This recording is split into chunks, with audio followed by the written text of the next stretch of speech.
Anxious, Depressed, Keep Going by Carlene Byron. It is the Lord who goes before you. He will be with you. He will not fail you or forsake you. Do not fear or be dismayed. Deuteronomy chapter 31, verse 8. It wasn't until after Mother Teresa's death, when her spiritual journals were published, that we learned she'd lived in depression almost all of her years in Kolkata. How could a woman struggling with depression have accomplished so much for God and the people God loves? We can see some clues in the work of medical sociologist Alan Horwitz.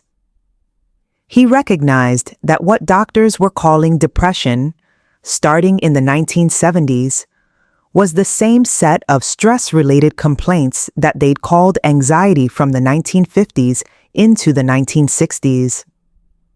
Horwitz predicted that anxiety would again become the most common diagnosis, and it has. Stress still exists, but at different times we have labeled our responses in different ways. Anxiety and depression are two ways we respond when we face stresses that seem beyond our control. Our body becomes tense and edgy with anxiety as we ready for what seems to be an overwhelming battle. It slows down with depression when we're convinced the battle is already lost. We can't control those feelings, and we shouldn't try to, because they're symptoms, not disorders. They signal that in some way our relationship with the world is out of whack. Sometimes that happens because the world itself, being fallen, is out of whack. Sometimes it's because our hopes and expectations are misaligned with the person God has made us to be.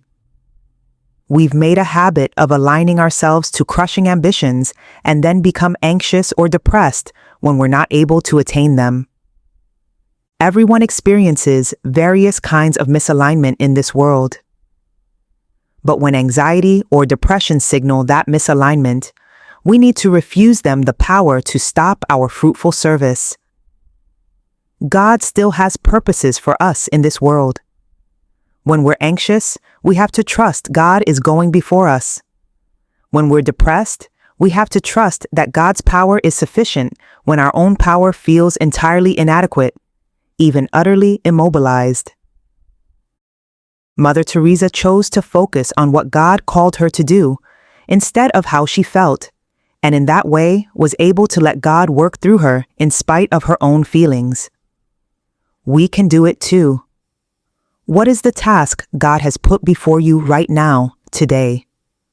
Walk into it, knowing that God is with you. What was I thinking about when this wave of anxiety or depression washed over me?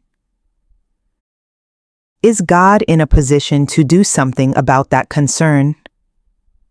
Hint: the answer is always and everywhere yes. Ask God to go before you into the situation. Am I in a position to do something related to that concern? If I am, then I will remind myself that God is the one who put me in this stressful place, and God is going before me into this challenge. If I'm not in a position to do anything, I'll return to the point above. God is able.